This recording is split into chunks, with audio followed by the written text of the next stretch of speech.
Parfois, j'ai une drôle de sensation, comme s'il allait se passer quelque chose.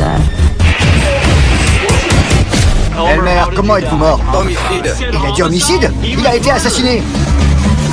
Bon sang!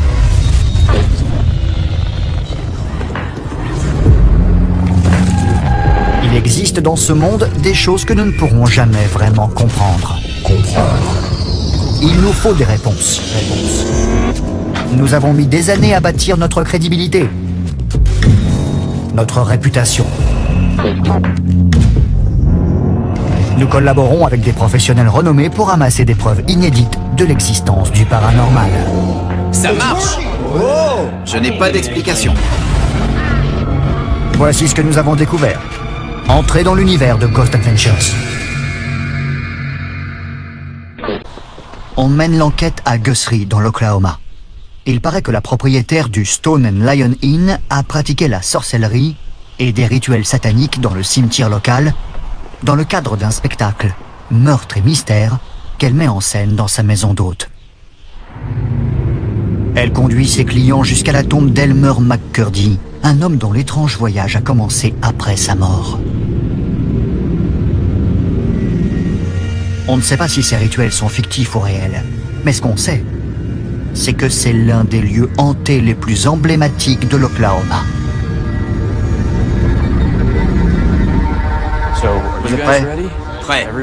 Et vous qui nous regardez sur votre canapé, vous faites partie de l'aventure. Vous allez enquêter aussi.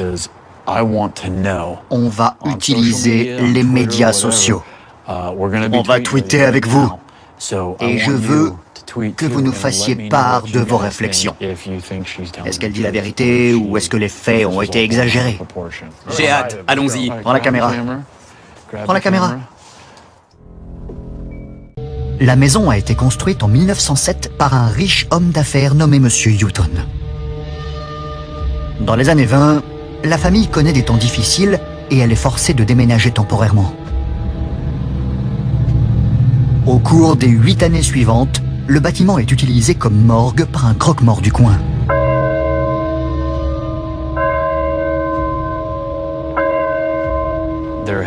Certains affirment que lors du spectacle Meurtre et Mystère, vous allez au cimetière pour pratiquer des rituels, de la sorcellerie et vouer un culte au diable. Le culte du diable dans le cimetière. C'est vrai, on m'a accusé de ça. Je me suis installée ici en 1986. J'avais lu que le Becky's Bed and Breakfast organisait des week-ends Meurtre et Mystère. Alors j'ai écrit une énigme policière et... Vous l'avez écrite? Oui.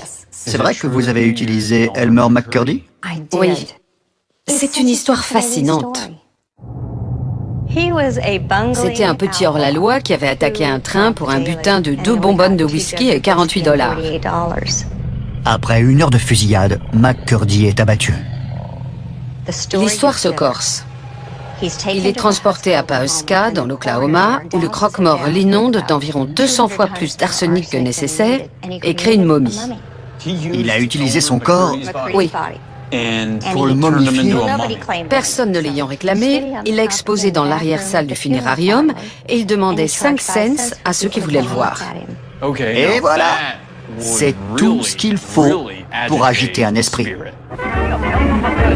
Durant 61 ans, le cadavre momifié d'Elmer McCurdy est exhibé dans des cirques ambulants et des musées de cire.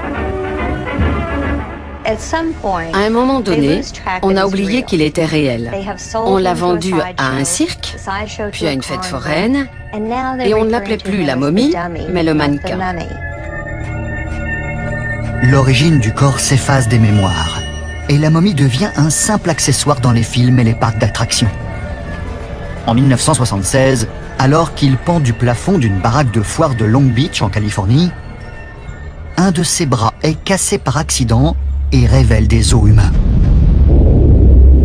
Une enquête médico-légale s'ensuit, et une fois son identité connue, Elmer est renvoyé à Guthrie, dans l'Oklahoma. Et 66 ans après sa mort, les citoyens de Guthrie lui ont offert des funérailles. Elmer est enterré ici, au cimetière Summit, dans la section Bootheel.